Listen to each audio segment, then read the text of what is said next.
The topic that I've chosen is Nisayan, tests. Right? It says in the pasuk, "V'hi achar advarim ha'ela." After advarim ha'ela, v'olikim nisas Avram. The Eibush tested Avram. What was he trying to find out? His aptitude. What's it? The Eibush? What exactly did God not know that He wanted to determine by testing Avram Avinu? The question is obvious. What's He testing him for? Prove a point. Huh? Not only for Avram, it's for the world. We got creative people here. But I found a stack of information on the subject, and I had more, but I said, I shut the papier, because we're not going to cover it. I have over here made a nevuchim. And I don't know how much it will learn, but I would encourage you on your own to read what the Rambam says about Nisayanis. The Psadi Gon has a different shita. A completely different shita. And I just didn't bother printing it because this is getting sophisticated. Because we're not going to cover it anyway. But that's our question. Obviously, Hashem is not testing Avraham Avinu to find out. It's pretty plain that the Rebbe already knows. So what's the translation of the word? Go ahead. Yeah, well, Bechir Chavshis is a good point, but we also know that Hashem sort of knows the future. So if He knows the future, He knows the choices we're going to make. But let me rephrase that. You're right, man has free will. But what is the pshat of test? What's the pshat of test? Let me give you an example, okay? If you're a teacher, and the teacher wants to know how well you're doing in school, and he knows how well you're doing in school. He knows that if you took a test, you'd get a 90, and he tests you. And you have Bechira Chavshis to fail the test on purpose. You have that option. But you're not going to do that. You're going to try your best. So you're going to get the 90. He knew before he tested you that you're going to get the 90. There's no point in testing. Right? It's very difficult to translate the word Nisayan as test. Because you're talking about God. It's that simple. Right? So we start with the Ramban. Rashi doesn't say a word. Rashi has no problem with it. Rashi is perfectly comfortable as Pshutei Shel Mikra that Hashem is testing Avraham Avinu. Claimish as if he doesn't know. And I guess your point is well taken. On a level of free will, the Eibishter want to see what Avram's going to choose. But I have here Ramban, Even Ezra, Suparnu, Rashbam. You can't imagine how excited, how full of opinions this is.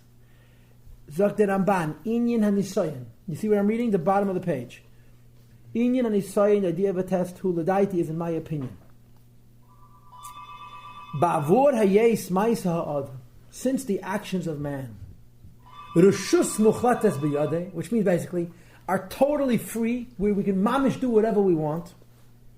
Im yitze yaseh, v'im lo yitze le yaseh. If we don't want, we won't do. And if we want, we'll do. And if we don't want, we don't do. Yikre nisayin mitzad hamenusa. It's a test to the testee, to us, but not to the tester. The Eibishter knows what we're going to score. He doesn't need to test us for him to find out. Hashem tests us for us to find out. It's what you guys all said. It's a good answer. Hashem is testing us for our sake, not for His sake. No, the statement pushes backwards. Okay. Aval hamanasi is barach, but the Eibishter Yitzaveh commands us in this. Lahaitzi hadavar. Okay, you have to turn the page. Turn the page on the left side. You see where Ramban is? Lahaitzi, right here, over here. Hadavar, to bring forth the thing min hakoyach, from the possible, and lapoel, to the actual. Leischar ma'asatev, that you get reward for a good deed. And leischar leiv teibovav, not just the schar of a good heart. Now, I think that the Rambam is saying two things. Number one, Hashem tests you because He wants you to know what you're holding. Number two, Hashem tests you because when you do something, you get more schar. Right? If the Eibishter know, you have a mind to do a good thing, so that you did it. Right, but it's still not the same as the deed. It's HaKadosh Baruch Hu Mitzvah L'Maaseh and so on and so forth. It's still not the same thing as actually doing it. That's the bottom line. This is my modern from the Rebbe Take, from Tafshon Lamed Ches, right after the heart attack, which is mamash geluyim. It's like new ideas in Chassidus. And one of the things that Rebbe writes in those Maimorim is that the whole benefit, the Rebbe asks the question, why does Hashem make the world? He knows what we're going to do. He knows everything. So, there's no real achievement in creation? And he answers, the only chilik between before creation and after creation is koyach and poyach. Before he made the world, everything that's going to happen exists. Potentially, possibly. He wants its actualization. This is what the Ramban says. Okay, turn back to page 1. So the Ramban has told us that Hashem tests us for us, and He also tests us to reward us. Now the Even Ezer. The Even Ezer is classic. It's gewaldig. It's really classic. And he brings, of course, 3 Pirushim. V'alakim nises Avram. Yesh Aimrim. You see where I am? Yesh Aimrim, there are those who say, Ki hasamach tachas hashin v'hei tachas ha'alef. Instead of reading Nisa, Nun, Samach, Hey, read Nisa, Nun, Sin, Aleph. Nisa means to lift up. Halakim Nisa, Eibush is lifting. Vatam, now, so how would you read it? V'alakim Nisa es Avram, that Eibush is lifting Avram Avinu up. Now let me explain to you what this means. In Hebrew, right, the word Nes means a miracle. Nes means a test. Nes also means a flag, a poster, a shingle, a mast. You know, if you have a very tall a ship with a tall pole that runs vertically on which the sails are suspended, it's called a mast. If you hang a sign on the mast, it indicates it's a British ship, it's a French ship, it's an American ship. That's Nes. Translates the Even Ezer, the Eibishter was showing Avram Avinu off. Well, the Kim Nisas Avram, the Eibishter was demonstrating to the world who Avram Avinu was. He wasn't testing him, he knew. In other words, he wasn't even testing him Klape Avraham, as the Ramban suggested. He was showing him off. Well, the Kim Nisa, the Eibishter was showing him off. It's a nice pshat. And of course, the Even Ezer says, I don't agree. The content of the Pasha rejects that position, Rak Nisa Kamashmoy. But the Even Ezer says, I behold personally that Nisa means he tested him. And he says Kamashmoy. And I guess on a simple level, without getting too philosophical, the Even Ezer would say, you have free will, maybe I want to see you exercise it. Now, base. People who weigh things very carefully say, that there are 2 levels of awareness. The first is das ha'osid, the awareness of what will happen in the future, before it occurred. And the second is das hayesh hanimtza, is what already occurred.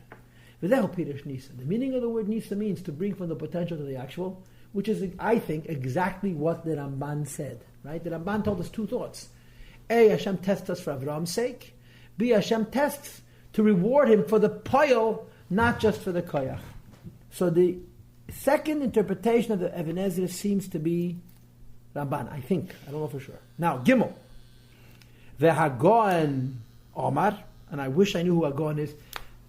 Nobody here has ever learned Even Ezer extensively, right? No. Even Ezer has all these names.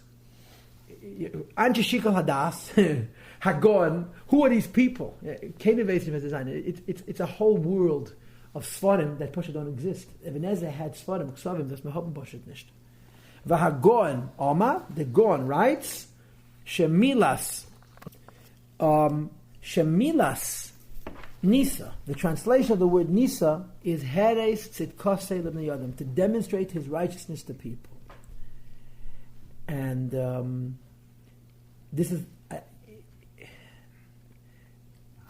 it's the same thing as Aleph, so clearly I made a mistake.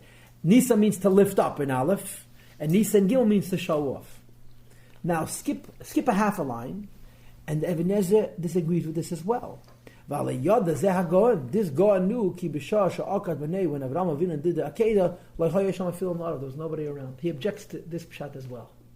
So the first pshat Nisa was to lift Avraham Avinu up, which he objects to. The third pshat Nisa is to show Avraham Avinu off, and the Even Ezer disagrees with that. But these are good sorry? Was the servant around? No, that's the whole point. There was nobody around. They went alone. Of course, Rashi says in Chumash that it quieted the Satan. Lamaila, the Malachim participated in the Akeida. Okay, now let's do the Siporno. Siporno is pretty short. The Rashbam is the interesting one. Let's do the Siporno. Siporno is on the right side of your page.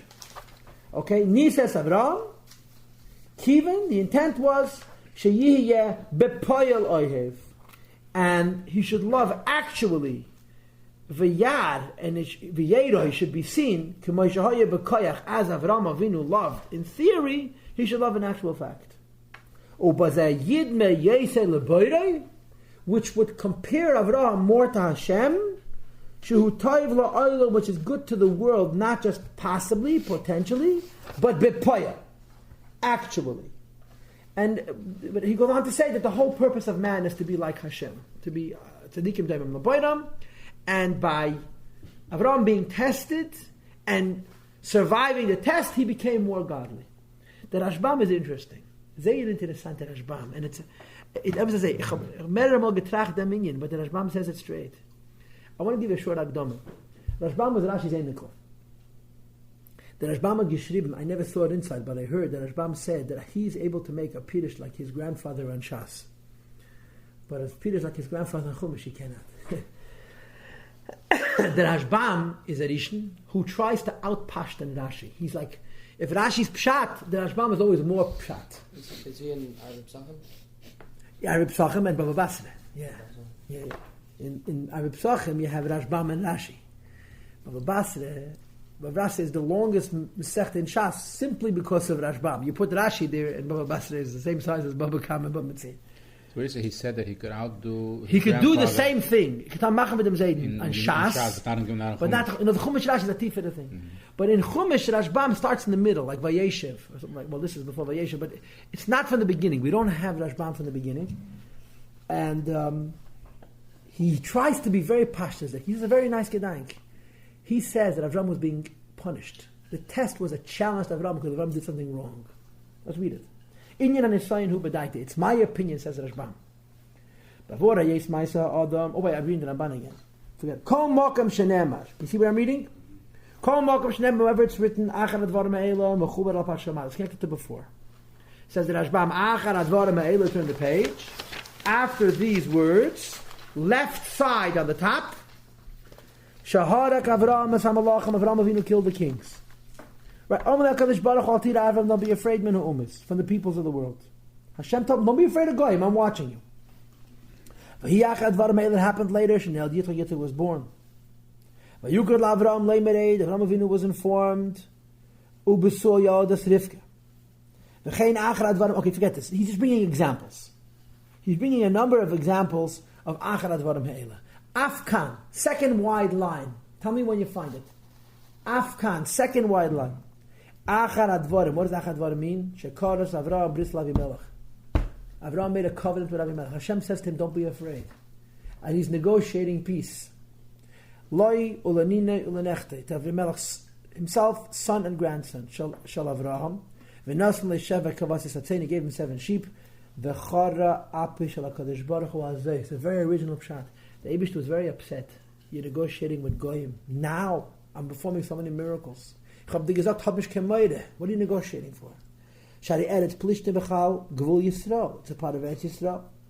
V'kadosh Baruch Hu tziva aleim l'sachaya kol neshama. Hashem said, don't let anybody live. You should know this l'sachaya kol neshama is a controversy in itself. But Rashi holds that you're mechuyev to kill every Kanani. The halacha is not like Rashi. The halacha is that you have to give them an opportunity to either make peace or to run away. If they refuse to make peace and they refuse to run away, and you fight a war, that's when Leisachai and Hashem comes. But the Rashbam is like Rashi. He says you're not allowed to let a Knani live. Period. Who was with Abraham then when he went to war and won it? The Eibishter. That's it. And him and his wife. He had Eliezer. It says 318 men. It says Avraham was appointed, was made the king of the world. It says Alech Lecha. He was very, very well respected. He achieved phenomenal notoriety and honor during his lifetime. He had people, Gahat mentioned. Okay, now, Lachain. Therefore, you see, I underlined the word Lachain. V'alakim nises Avram, Hashem tested Avram, translates the Rashbam very well about this. Kontrei v'tziarei. He was criticizing him and he was challenging him. He was testing him. K'diksiv, hanise davar elecha tla, that the test is to you something of a tla. It's a pasuk in Tanakh. Tla means a scheme, a challenge. Al naseisem es Hashem. It's a different pasuk. for testing the Eibishter. Maso Mariva, B'chaneni Hashem v'naseini. Kloima, this means, Nizga'isa, you had gaiva, Beben shenasatilach, with the son that I gave you, Lichreis bris beinechem u'bein b'neim, to make a covenant between yourself and your son and them. Va'ata, Hashem says to Avraham, I told you, I'm on your team. What are you negotiating? Lech go v'alei leila, make your son into a korban eila. Ure'ei, so you'll see mahi'ila krisas b'shalach, how effective your covenant will be. Yeah, look at the next line. Nisa, is here underlined that word, that French word? Contraria. You know what that means, contraria? Contrary. To be fakert. That's how he translates Nisa. Hashem said to Avraham one thing. Avraham goes ahead and negotiates. He's negotiating peace for his son. Look, neighbors, let's take your son out of the way. Let's see how useful it is. So the test of Avraham Avinu has a variety of different interpretations. One thing seems rather constant. It's hard to explain that the Eibush is testing Avraham because he needs information. The Eibush doesn't need information. Questions or comments?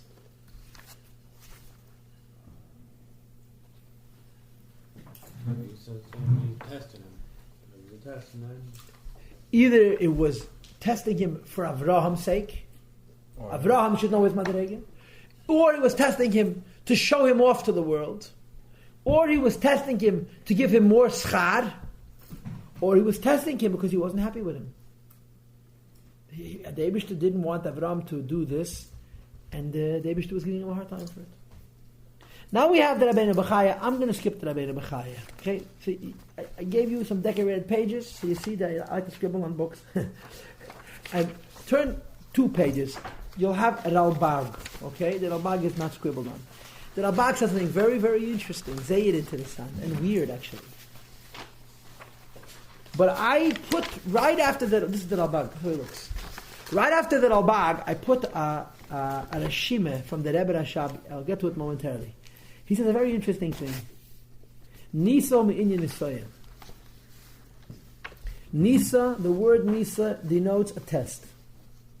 V'inyan zeh hanisayan lefidaiti, writes the Ralbag. What does it mean Hashem tested Avraham? Haya, it was, sheba'ashu hanavua, the prophecy came to him, beloshin mesupak, in an equivocal way.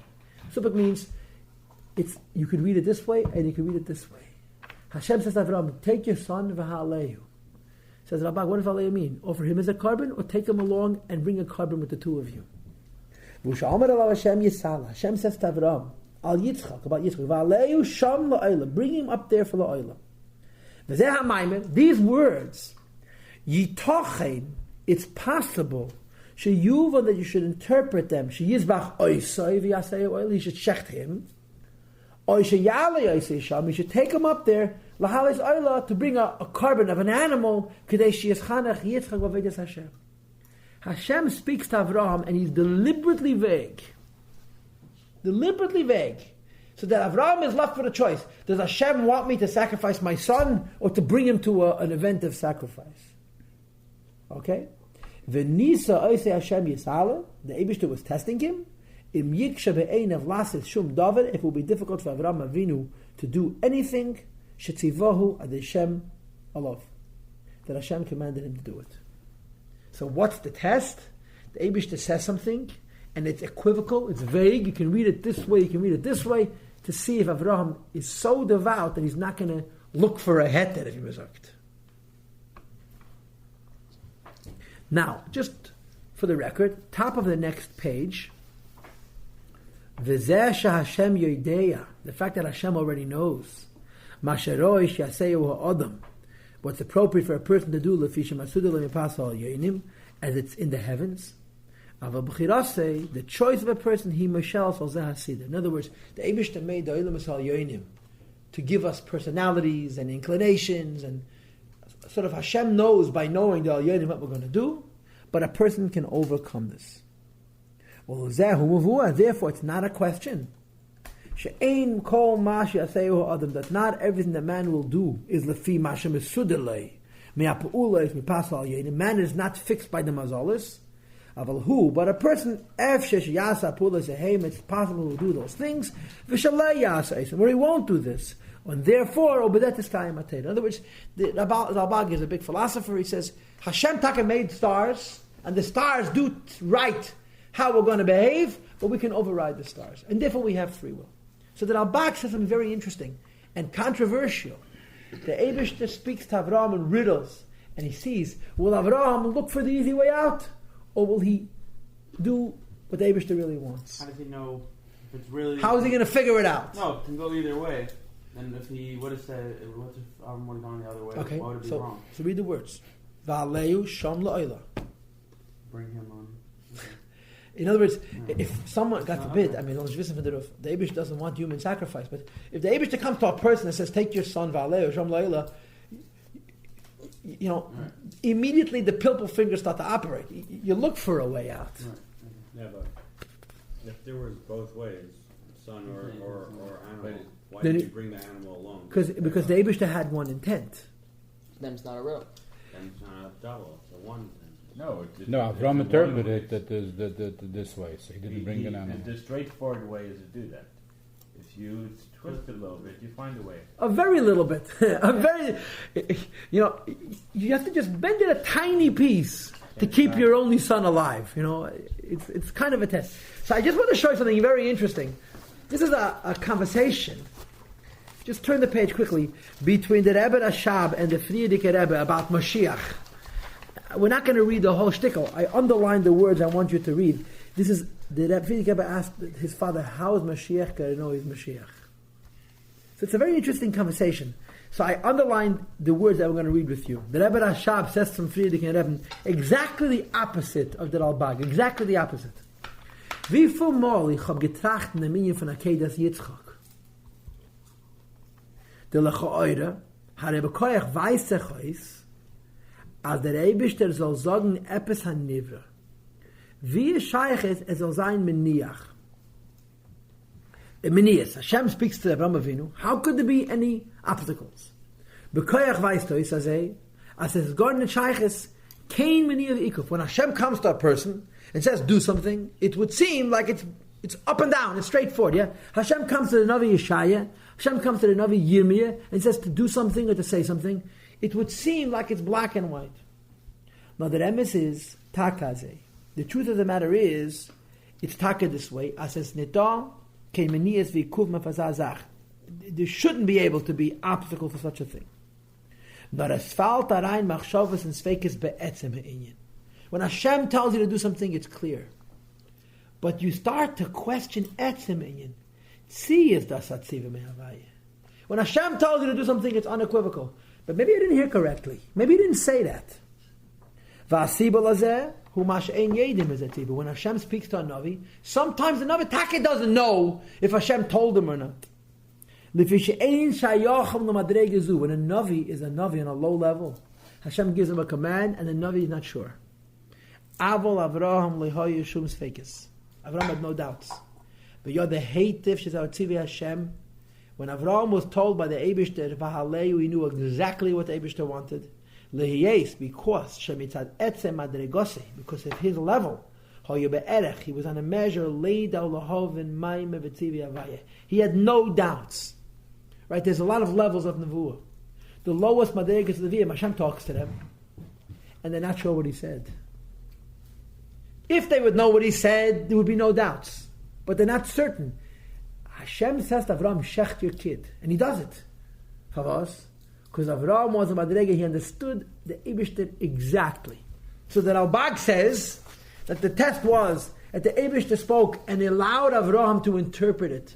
Alternatively, says the Eibishter said, no. Hashem spoke to Avraham Avinu. He knew exactly what the program was. And the conclusion, of course, is Mashiach is also one of those people. When the Eibishter tells him you're Mashiach, he's not going to have any uncertainty. Why are they arguing? I agree. There are ways to negotiate a resolution. It's just interesting to me to see the different point of views. It's not a real test then if it's so clear. That's what he said. When it comes so clear, then how could it be manias? Manias means mitzad, the communication. So the message of the Eibishter. No, maybe you're right. Maybe when you means the pu'ula, what you do. Oh, but listen, you didn't have to Yetzer Hara. Now, this is a Rambam. This is a Meir Nevuchim. If you turn over your package, Chelik Gimel, Perek Chav Dalet. I printed the whole Perek, and it's interesting. It's not so hard to read. Meir Nevuchim gets very complicated, but Meir Nevuchim Chelik Gimel is very easy to read. Okay? And I made Aleph, Beis, and on the next page I made another Aleph and Beis. Okay?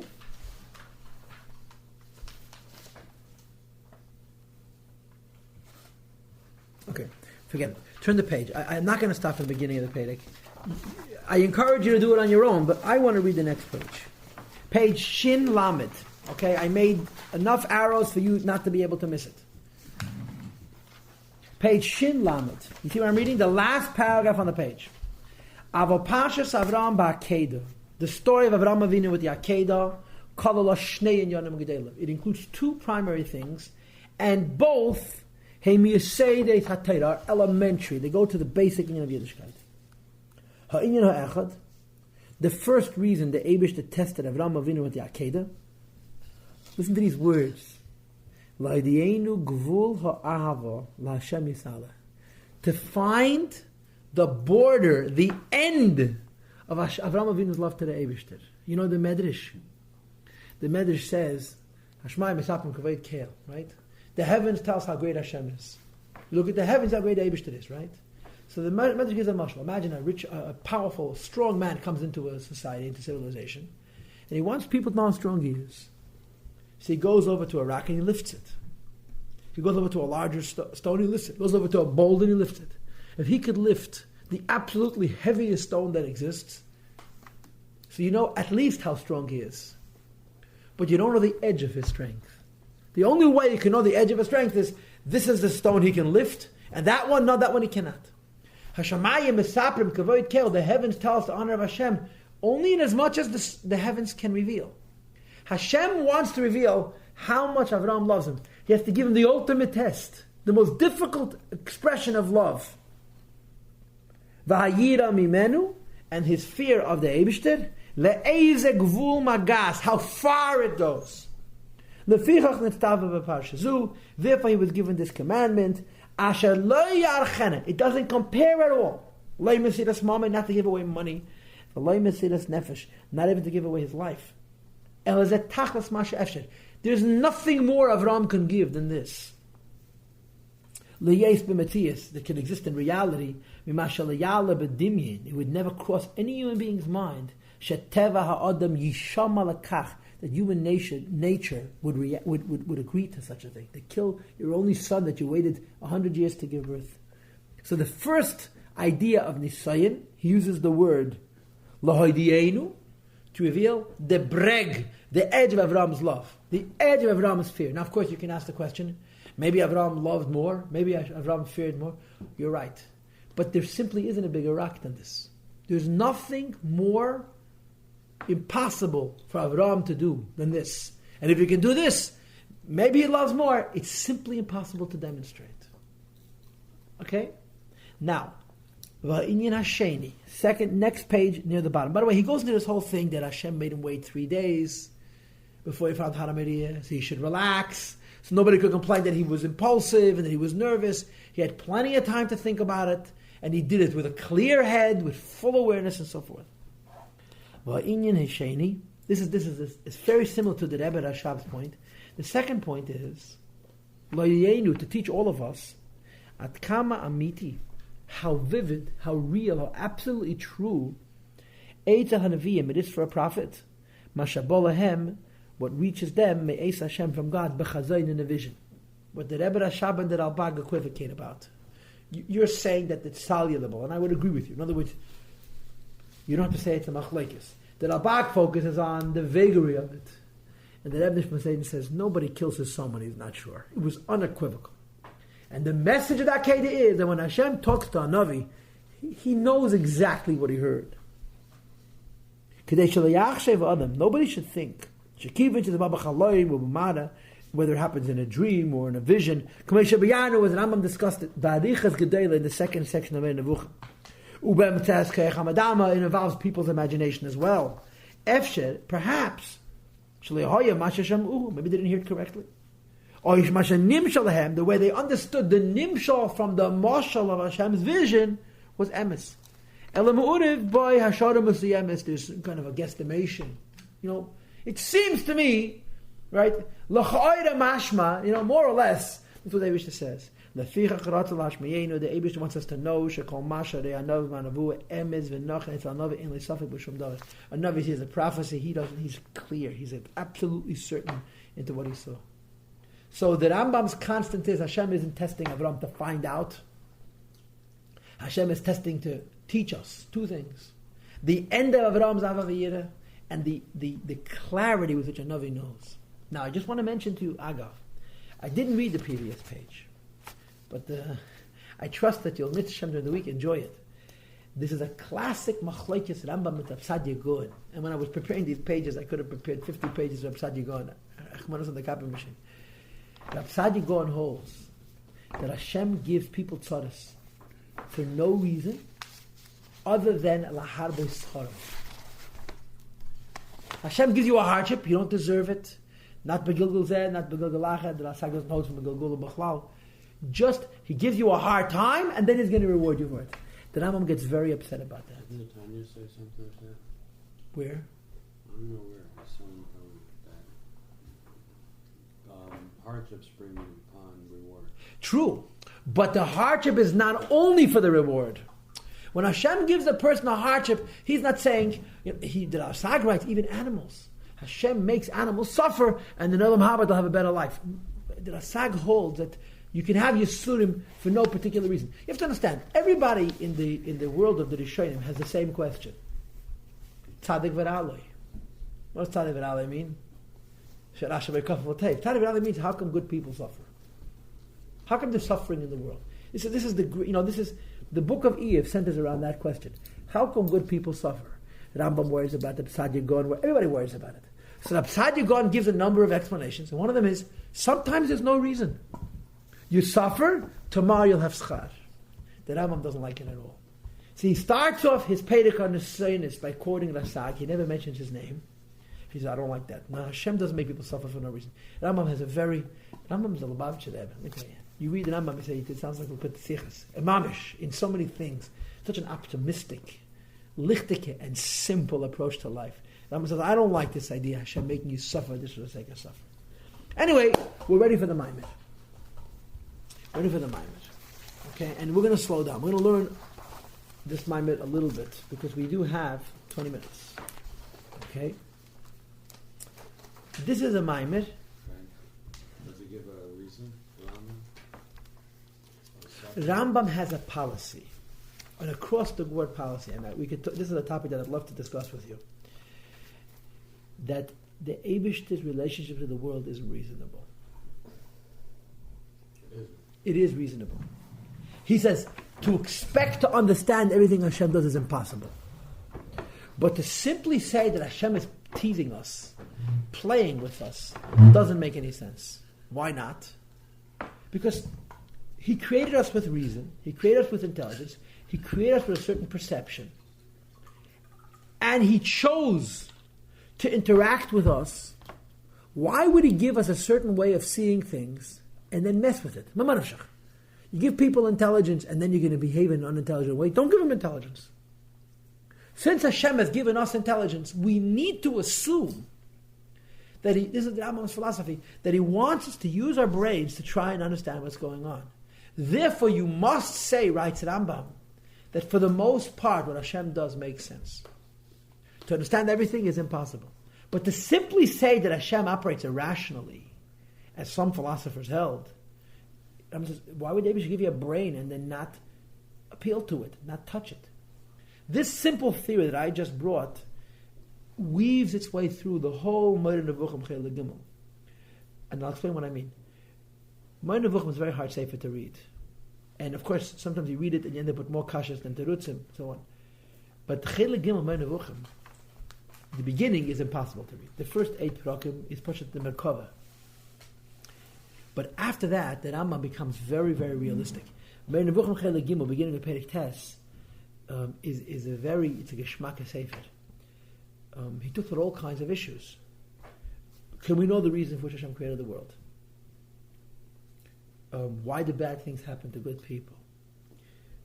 What's the balance between Hashgacha Pratis and Bechira Choshes? Why does Hashem give tests? What are the reasons for mitzvahs? And in each issue, he retains the same principle. You have to say that for the most part, Hashem's connection to the world is logical. It makes sense. And he addresses the question of why bad things happen to good people. And he says, number one, most of what happens in the world is good, we just don't notice. When something happens no good, we all get excited. All the good, we don't pay attention. Number two, some of the bad stuff happens in the world, we can take a little credit for it ourselves. Rambam's svaras are so simple, but they're gewaldig. Rambam has an idea where the Rambam says, life is good. The world is good. It's a yesod. And I grew up listening to the Rebbe say, every Yud Shvat, the Rebbe would say, the world is a garden. Every year, Yud Shvat, there was a standard message to the Rebbe. The message of Basal Agani is that Elam Haz is a garden. It's a Rambam. Rambam says it almost in that many words. Bad things happen. But it's not a bad world where good things happen. It's a good world where bad things happen. This kind of simple common sense logic is standard in the Rambam. So therefore, Hashem is going to give you suffering. It doesn't make sense. If there's a test, it has to have a purpose. You cannot say the test is for him. The test is for you. But it's because of who you are, not because he wants to give you tomorrow. Verstanden? Okay, anyway, here's the Maimed. What does Hasidus have to say about tests? What does Hasidus have to say about tests? It's a very interesting issue. What does Hasidus have to say about tests? So let's read. No arrows? Okay. I thought I made arrows. Okay. Page Kuf Pei Zayin.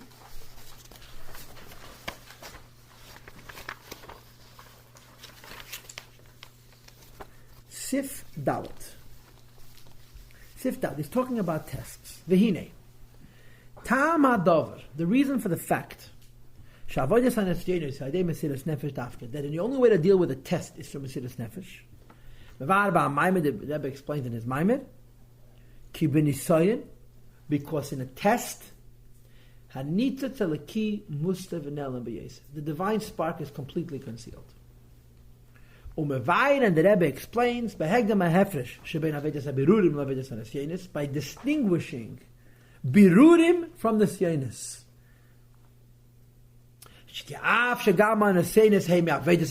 A test is also a form of birur, which is why the neshama came into this world. There is a distinction. Okay, Hebrew.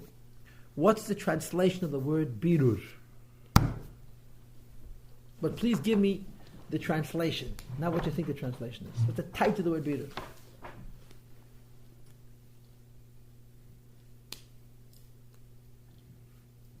Birur? Birur? Anybody?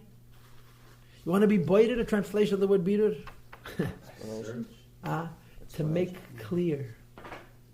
Birur means to make clear. You have a popcorn and some unpopped seeds, right? Birur means to make two piles. That's what birur means. Birur means there's an entanglement, there's a confusion. Sorry? Separating. Birur doesn't mean to make holy, doesn't mean to elevate. That's halon, that's zichuch, and that's all kind of other fancy words. Birur simply means fanander klaib, to separate. There's an entanglement, there's a confusion, you separate, and that's birur. Okay? Now, Eibusha creates a world, there's an entanglement of good and evil. He says, eat. Don't starve, eat. Don't be cold, wear clothing. Right? Don't be uncomfortable, build a home. It's not Kedusha, it's Klippa. And you say to the Eibishter, ich will sein heilig. I want to be involved in holy stuff. Like the Eibishter, it's birurim. You eat food the way you're supposed to be, you're separating the good from the evil. You wear clothing in an appropriate way, in the appropriate clothing, there's no problems with shatnez and so on. It's birur. You live in a home and you have a mezuzah and there's a maike or whatever other halachas a home needs to have, it's birurim. What does it mean, birurim? Birurim means there's good and bad in everything. The good we call a divine spark, the bad we call someone that covers, that denies Hashem, that affects a lie. Birurim means separate the good from the bad. Let the good be alone, let the bad be alone. So what you're doing when you eat food is taking something from the food and improving it, right? There's food. The food's a mixture of good and bad. It's a mixture of a nitzutz and a klipa, of a spark and a shell. You separate the two. The spark is a good thing, and you're taking it, and you're bringing it to Hashem. When you eat food, you're taking something from the klipa, and you're bringing it to the Eibush. It's called birur. You separate, right? What about a test? There's something in this world that's testing you. What is unique? What is the uniqueness of a test as opposed to birurim? He says, on a certain level, a test is also a birur. But there's a difference. When you're doing a birur, you're fixing something in the world. When you're having a test and you overcome it, you're not fixing the world at all. You're fixing only yourself. Because the thing that's testing you has nothing good about it. The definition of an Isayan is that something in this world that's a klipa, there's nothing good. There's nothing to take and redeem and to bring to the Eibishter. Let's read it inside. If you overcome it, you made it good. You overcome it, you made yourself good. And it is garbage. The uniqueness of a test is that there's nothing to redeem. Birur means there's good and bad in food, there's good and bad in clothing, there's good in, you understand? A test means Hashem puts in front of you an obstacle that has zero good in it. All you have to do is win it and you improve. But it remains junk. There's nothing good about it. The Avodas HaBirurim, 3 lines from the bottom now, in the Avodah of separating good from evil. When you say separating good from evil, you're automatically assuming that there's something good mixed with the evil that you want to redeem. Hayis askus, the preoccupation, hu imehadover hamisbar. You're eating food, you're fixing the food. Gashmi, physical food. Sha'anitzutz hu bahamaychal. There's a godly spark in the food. Hamizbarer, which becomes separated from the junk of the klipa, and you come closer to the Eibishter. V'habirur, the way you separate the good from the bad in the food is ayadei hayis askus boy, by involving yourself. You cannot separate the nitzutz alakim food unless you eat it. But when you eat food, it's not just yourself you're improving; it's the food. Skipping the parenthesis, mashenkim b'nisayin, as opposed to in a test. She'efim birurehu, when you are involved in a test, is lo yayadei hayis askus behadavar. You're not trying to fix anything. When you have a test, your enemy is yourself. Chassidus explains it this way. Let me see if I can put this into words. Chassidus explains it the following way. Okay? You have a light. You have a fire. What does fire do? It wants to go back to its source. Correct? Take this fire, you put on the fire a shell. It's called a klipa. The klipa does not allow the fire to go back to its source. Now, let's think about it. What would happen if inside the shell there would be no fire? If there would be no spark of godliness inside the shell, what would happen? It wouldn't exist. Alternatively, you have a fire inside a shell, you break the shell, what happens? The fire goes back to the Eibishter. Right? What does klipa mean? Klipa means I exist. Kedusha means the Eibishter exists. Breaking a klipa means taking away the lie that doesn't allow you to see the Eibishter, so that you can see the Eibishter. Right? So klipas nega, you crack the shell, you get the light out. A test, says the Rebbe, is for all intents and purposes pure darkness. A test is, for all intents and purposes, you break the shell of a test, there's no light there. It's choshech. There's nothing good that comes from a test. So why did the Eibishter give you a test if nothing good comes from a test? You're the good thing that comes from the test. The shell that embraces. It's pure shell. It has no mitzias. It's pure darkness. It's pure shell. Klipa has a nitzutz alaki. A nisayin, according to Chassidus, a nisayin is worse than shalosh klipas atmei lagamri. Klipas neiga you can fix through eating and drinking. Shalosh Kibas Atmeis Lagamri, you can fix through a tshuva. Nisyanis, there's nothing to fix. A Nisayan is Nishkamatiyas. Nisayan is an impossible obstacle that has nothing good about it.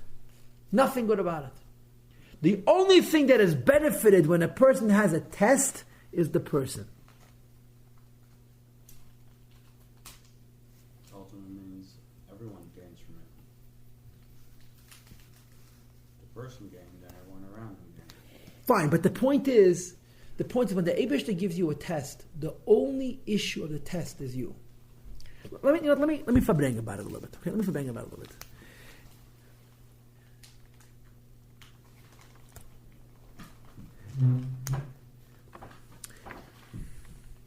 The Frierdiker Rebbe lived in Soviet Russia. He advocated Mesiras Nefesh. He practiced Mesiras Nefesh personally.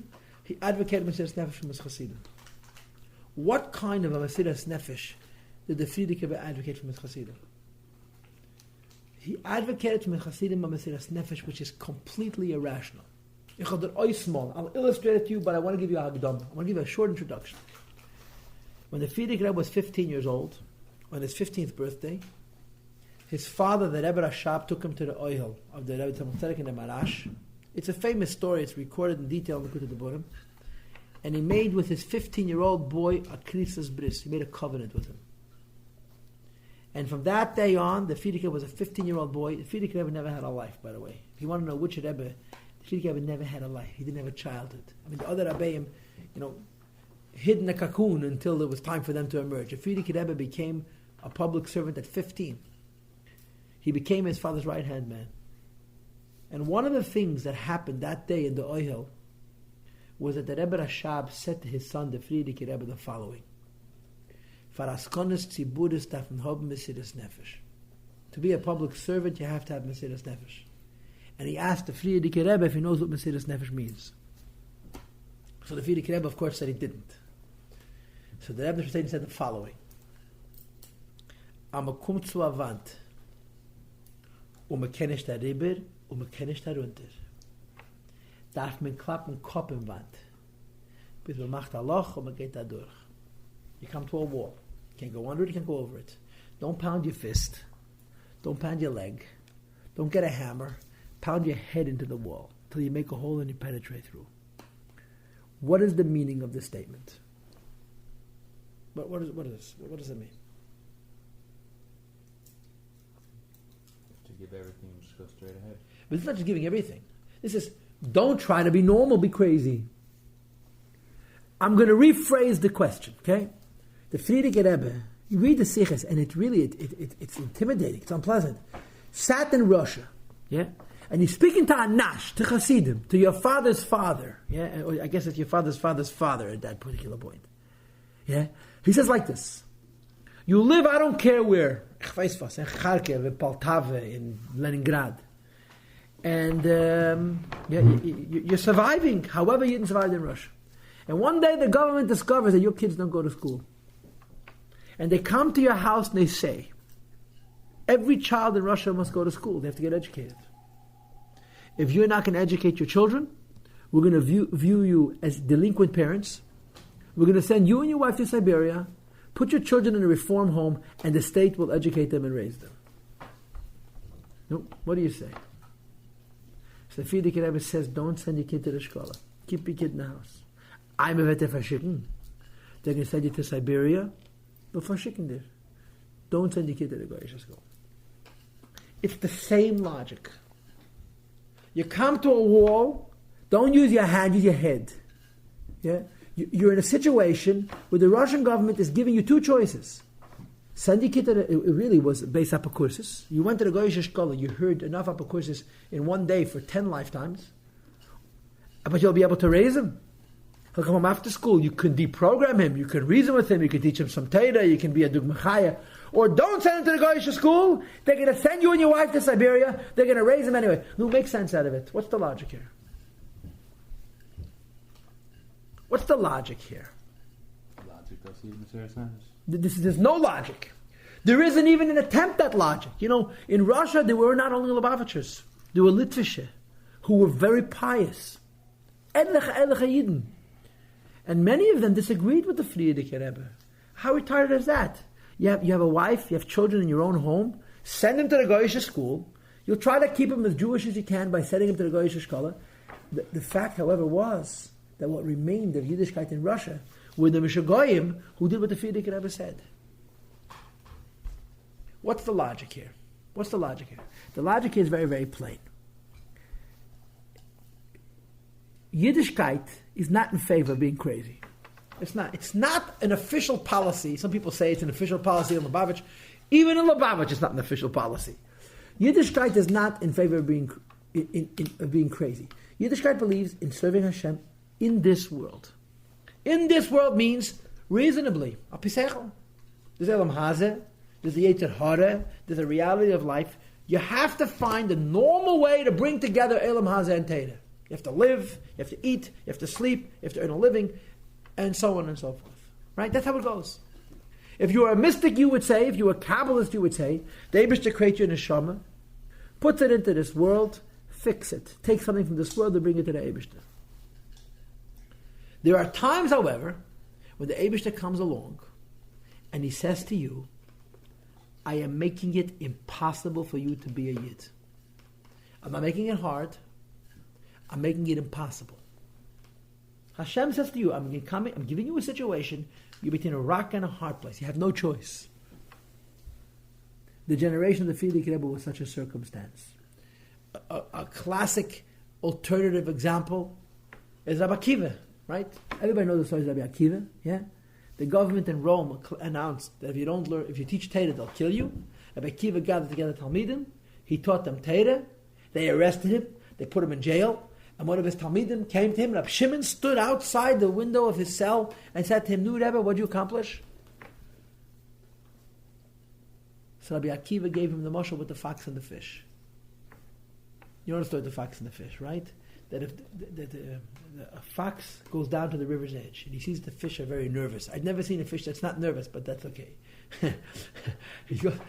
And he says to the fish, why are you so nervous? So the fish say, because the fishermen are going to throw out their nets today, we're afraid of being captured. So the fox says, no problem. I have a lair, I have a den, it's dark, it's moist, it's safe. Come live with me in my den, you have nothing to worry about. So the fish say to the fox, not in it. You're supposed to be the wisest of all the animals, and you're a fool. In the water we have a chance to survive. If we go into your den, we're finished. And Rabbi Akiva said, yes, they're going to kill us for learning Torah. But if we don't learn Torah, we're going to die anyway. The point is this. The Taich Nisyenis is, sometimes Hashem gives us a test that has nothing to do with this world. We're not fixing the world. We're not living in this world. Sometimes the Eibishter expects us to turn off our brain and to be... Who's going to win? No, sometimes the Eibishter gives us a test that by definition it means he makes it impossible for us to juxtapose, to bring together Elam Hazeh and Teda. When those circumstances happen, the Rebbe Rashab says to Friedrich and Rebbe, don't even try to solve the problem rationally. You come to a wall. In other words, you come to a situation. You see clearly Hashem is making it impossible. Hashem is not making it hard. Hashem is making it impossible to be a Yid in the real world. When the Friedrich Rebbe told his Chassidim not to send their kid to the Shkola, he didn't know what was going to happen. He knew what was going to happen. And it happened. It didn't happen once. It didn't happen twice. It happened 100 times. What was he doing? He was sacrificing Chassidim like guinea pigs, like goats, like Akeida Yitzchak. The teretz is, as unpleasant as this is, sometimes the Eibishter gives a test. The point of a test is to bring out the best in a Yid. To bring out in a Yid the deepest point of Yid. It's not about this olam, because it has nothing to do with this olam. The meaning of a test means an impossible challenge, not a difficult challenge. If you have a challenge, and there's a way to circumvent it, there's a way to deal with it in Elam Hazeh, it's not nisayin, it's birurim. You're fixing yourself and you're fixing the world. In other words, what Chassidus adds to this equation is Holakim Nisas Avram. Avram was tested 10 times. Define the term test. An impossible obstacle. That's its translation. If it's hard but surmountable, hard but possible, has another label. A test is an impossible challenge. Why does the Eibishter do it? For one reason and one reason only, to fix the person. It's not about the world. The world gains nothing from it, because the world just says, I'm not going to let you. And that's the unique characteristic of a test. I'm not saying that this Maimed is answering our original question about what it means that Eibush tested Avraham, but it explains the madrega of an Isaiah. Hashem took Avraham Avinu in his lifetime, tested him 10 times. 10 times Hashem put Avraham in a place that was impossible, right? I had a conversation with my boys tonight. I came late because we had a very, very controversial discussion that became quite an argument about about the Rebbe and listening to the Rebbe and not listening to the Rebbe, what the Rebbe wants from Bachar, Makansa Maisa. And of course, what's standard fare? I mean, you guys, some Bachrim, you met some Bachrim. We have tinus. This is wrong and that's wrong. The other thing is wrong. We all have excuses and explanations and stories about why, if things would be different, we would be different. That's life, right? Avraham Avinu was given 10 situations where he could say to the Eibishter, Eibishter, you're just not fair. Not you're not fair, it's hard. You're not fair, it's impossible. What did Avraham Avinu do? A geklapt kop and vant. If you want to know why the Eibishter favors Avraham, this is the reason. He didn't give him 10 difficult situations. He gave him 10 impossible situations.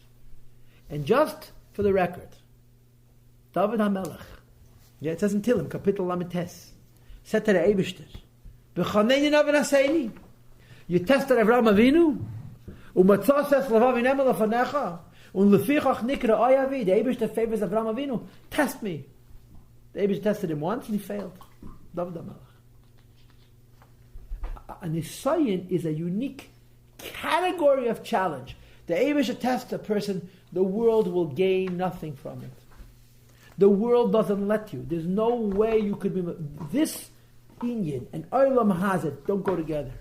And the expectation of the Eibishter is that you're going to pound your head into the world, you're going to make believe the world doesn't exist. And in the case of Avraham Avinu, is given Nisam Gluyim. It's touch test. And if I may finish the class with an uncomfortable story, and when I finish the story, you'll decide if you wanted to give me a vision to tell a story. It's a moedin de kemaise, but it's a very hard story to tell, but it's hard not to tell it. Rabbi Yossi Jacobson told this story in Yeshiva once years ago, that he heard from his shvager. He has a shvager Zavdi, who was married to his sister-in-law. So he was sitting on a plane going to or from Pittsburgh, and next to him is sitting a middle-aged fellow without a hand, without an arm. And he's looking at them, looking at him, looking at them.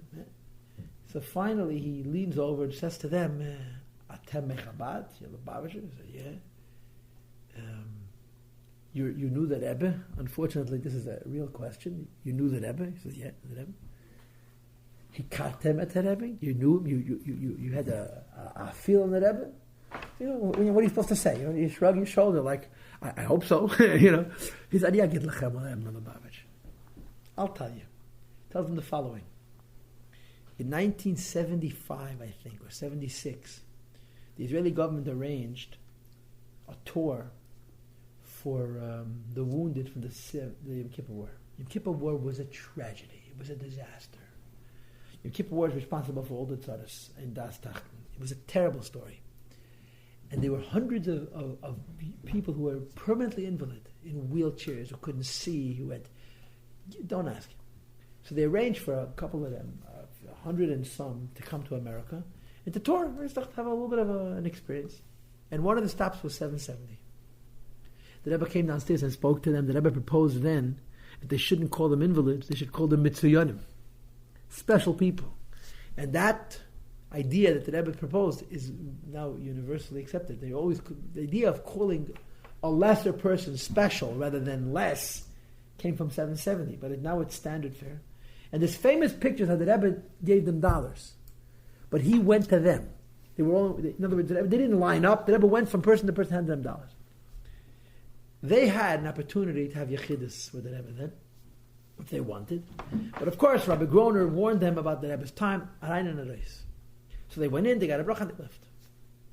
This guy said, Nichnasti la Rebbe. And he was warned to spend 30 seconds. He says to the Rebbe, Harabi me Lubavitch. And Yochol Lishol Sheila. Lubavitch Rebbe, Chendep Sfreg, I can ask you a question. The Rebbe says, yeah. So he tells the Rebbe the following. He says, during the Yom Kippur War, we were in the Sinai. And the Sinai was, what happened in the Sinai was a calamity. They had this Bar-Lev line, and behind the Bar-Lev line there were no reserves, and whoever was in that Bar-Lev line was wiped out, 3,000. And then they marched right into Israel. And we had a counteroffensive, Kamuma. And apparently this company, this group of soldiers, got ahead of the front. And they were so far ahead of the front that they were behind the enemy. So Sharon tells them, Arak Sharon radios them that you are surrounded and you're sitting ducks. We can't help you. In other words, sooner or later they're going to be discovered and they're hopeless. There's no place to... So they're sitting there on the sand in the Sinai, waiting to be slaughtered. Push it. It's not a fun experience. In this company of 20 or so soldiers was one frum fellow. And they're all depressed. Just try to visualize. And this frum guy finally gets up and he makes the speech of his life. And he says, why do they hate us so much? And he really, he went through Jewish history. They hate us because we're Jews. And the hatred for Jews was always an irrational hatred. It's still an irrational hatred. He says, if we're going to die because we're Jewish, let's die like Jews. Let's fight like lions. And they woke up. They were aroused. They were inspired. And he says, I made a hachlata in my heart that if I survive, I'll put on tefillin every day. A few hours later, the Egyptians found him. There was a firefight that went on for a very, very long time. And then the Egyptians retreated. They went away. They look around. The frum fellow who made this very heartfelt speech is dead. I lost my left arm, and nobody else had a scratch. Harabi Melubavitch. Lubavitch Rebbe. Kennst du vergeben zu verstehen? The one person who inspired us lost his life. I had decided to put on film. I can't. Hab ich gehabt. In case you thought it's fun to be a Rebbe, this is a lesson in the kind of issue that happened behind that door when it was closed. He said, Rebbe sich vertracht. Rebbe thought. He picks up his head. He says, Ken, I can explain it to you. He tells him like this. When that young bacher rallied you from Mesiras Nefesh, hat bei sich mehr edig gewesen the Kudas HaYadis. He inspired himself. He pushed it. He put himself into a mindset of Kiddush Hashem. He lifted himself to a madrege, to use the quote from before, to klappen Koppenwand. And the Eibishter decided to accept his karma. And as much as your hand is concerned, the Eibishter wants you to know that he doesn't love you because of the mitzvahs you perform. Is it an uncomfortable answer? It's a terribly uncomfortable answer. But it's the Rebbe's Avot. In other words, when our Zaydis didn't send their kids to the Goyish Shkola and started zugenommen, what happened? The Frierdiker Rebbe failed. Chas v'shalom. In other words, the Frierdiker Rebbe wasn't responsible, didn't appreciate. There's a lot of bechinas. In other words, there's a lot of aspects to it. But one of them is, this is the story speaks for itself. In any case, so what did we? It's the story, huh? Yeah. Nice, unbelievable story. So what did we learn? To summarize quickly, we learned. I don't know what's going on here. About. I got myself 2 copies here. We learned about Nisyonis, right? To quickly review, Ramban says that the test is for the person, right? And also to reward him. Even Ezra gave us 3 options: to lift the person up, or to show the person off, right? The Separnu says, sorry? The Rabban is for the person. First is for the person, and second is to bring it min hakoyach al hapoel, from the potential to the actual. The Even Ezra says either to lift the person up, to bring it from the potential to the actual, or to show the person off. The Separnu said also to bring a potential to the actual. The Rashbam says he was challenging Avraham Avinu because he wasn't happy with Avraham Avinu. That Al-Bag, we skipped the Rabbeinu Bechaya. That Al-Bag says he spoke to Avraham in an equivocal way. He gave Avraham Avinu an option of rationalizing it, to use the form we said before, nicht zu klappen Koppenwand. And the Rebbe says, no. When the Eibush test, you know exactly. We learned to the Rambam, who says that there's two reasons for the Akeida. Number one, to show the absolute precipice, the edge, how much Avraham loved and feared the Eibush. Number one. Number two, to demonstrate that when a Navi gets a Nevuah, there's nothing equivocal about it, it's clear. And the last point, the Hasidic point, is that a test is only about the Menusa, it's not about the Nisayim. A test is by definition a challenge that doesn't have a simple solution. Of Klap and Kappavan. And Avraham Avinu had 10 tests, and that's why we're Jews. And we say every morning with a sakavana, right? We're yawning on the way to the mikveh, on the way to yeshiva. We're very happy. We're very happy Avraham Avinu was tested, and we're very happy not to be tested. It's the opposite of the test. We're always tested. Right? We're always tested in manageable ways. Different situations. We're tested, but we can overcome the tests. Avraham Avinu. Think about Avraham Avinu for a minute. Think about Avraham Avinu. If you are the Rebbe's best chassid, and all he does is make your life miserable, how would you feel? Think about it. Yeah.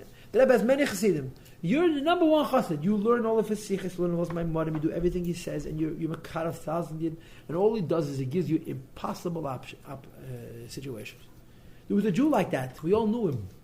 His name was Rabbi Hecht. The Rebbe had a problem. He dumped it. Remember the Iranians? The Rebbe just dumped it on him. Achman Savayid, the Rebbe didn't like him. He was a big man. He wasn't an ordinary human being. But every time Avraham Avinu did what the Eibishter wanted, the Eibishter made it impossible for him to continue. What did Avraham do? Kept going. I once heard from J.J. Hecht myself at a Fabrengen that he says more than once I walked into the Rebbe and I put my keys down on the table. And then you can't. Yeah. Avraham didn't put the keys down once.